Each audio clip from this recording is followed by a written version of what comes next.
It's 7:30. Welcome back to Sunrise Daily. Well, yes, the elections are just, the time is just ticking closer.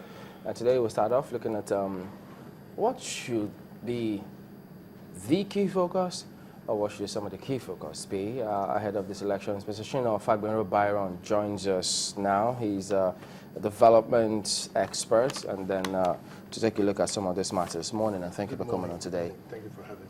Well, the way the elections are, there will be so many issues that will divide so many people. Who knows if at all there will be any that will unite them, because they will all be up in arms on supporting their candidates. But what kind of issues do you think should be? Because, I mean, it's clear that some have said, look, we have to make these elections issue-based, not just about persons or whatever primordial sentiments people have. But for you, what issues should stand out? Well, basically, I mean, the obvious issues are there, very glaring. There's the security issue, which is primary. There's also the issue of the economy. And there's the issue of what I call general livelihoods, which traverses both security and the economy. But having said that, I mean, as we get closer to the elections, tensions will get higher. People will get more sentimental. People will get less objective. And there will be a tendency for us from time to time to slide into the sentiments and issues that are not particularly relevant. But, you know, what has made it a bit more complex, or what do I say, less effective, is that there's just the focus on the presidential candidates and the focus on the governors. There's a whole raft of electable or elective offices that people should also focus on. I don't see anybody paying attention to who their next state houses of assembly members will be. There's very little attention being paid to who's going to be in the Senate and the House of Reps. And they're equally important. And they're absolutely important because, as you would know, if you go by the records over a year ago, what people who have been in that position have done or not done to contribute to the development or otherwise of things has been rather significant. So it's not just about the president. Yes, the president is there, whoever's president is there, whoever's governor is there. But both of them are enabled by an environment and a retinue of other people that are around them. Why do you think that this is so, that the focus is not, the searchlight is not necessarily on those chaps? Is it because of the way political parties are formed, politics is played? I think we all have some kind of blame. I mean, there should be, as a matter of fact, well, there's an element of media responsibility there. If you look at the time that the media focuses on the presidential candidates as against the time that we focus on House of Assembly and state, I mean, there should be dedicated programs relating to know your legislature, know those other things. Yeah, but another thing is also the cost of elections and the financial profiling of what it takes to go for certain elections. And that has some persuasion as regards what people concentrate on focus and people focus on. And I also believe that there's the age-old perception that, you know, it's a man at the top that is responsible for everything. I mean, which to a large extent is true, but you know, it's not helpful to take it too far that line. Because it's a federal system that we run. It's a federal system. So the states have major roles. The states have a major role. The state governments and the state legislature have a major role.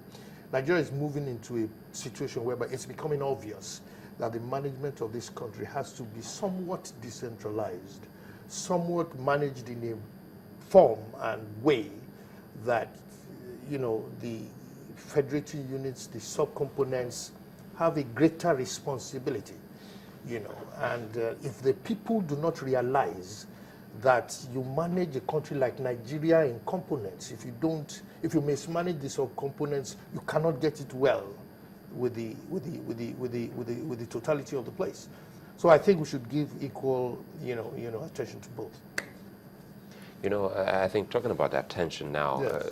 Chamberlain just brought up the issue of states, because it would seem as if some Nigerians have forgotten that the states are also going into the elections. That's it. And almost every issue is being looked at from the national perspective. Now, for some states, Yes. there must be a common feature that they should also be looking into, Yes. especially states that are going to the polls in February as well.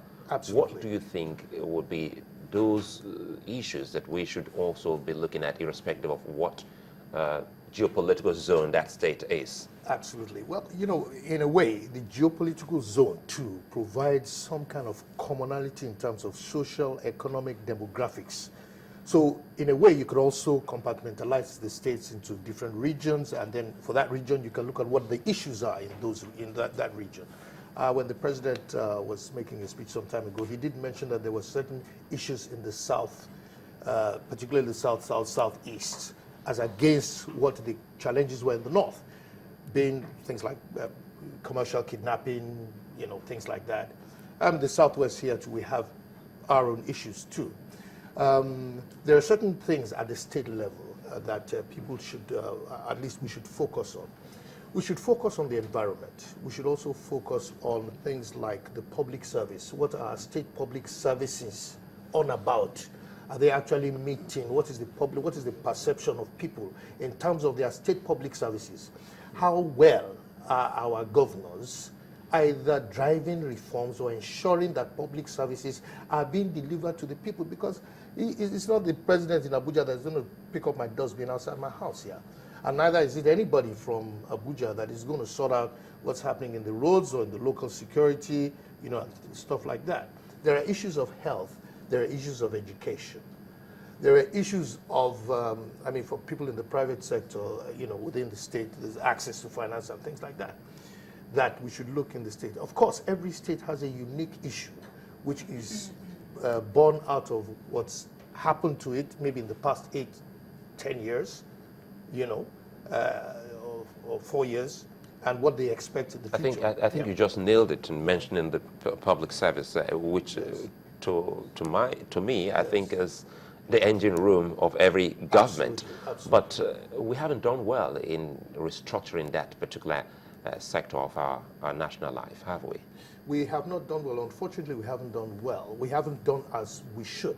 And if you do not structure or restructure the public service, you cannot address the issue of public financial management. And if you do not address the issue of public financial management, you can never begin to address the issue of corruption and leakages and availability of funds to do things. Now, the issue is this. There are certain basic things: water, light, electricity, education, health. Those are public services, or those are services that are actually in the realm of the public. And as you said, the public service is supposed to be the engine room to deliver those services to the people. In Nigeria today, to be honest, at state level particularly, quite frankly, virtually all levels, there has been a failure of public services, or a diminished amount of public services.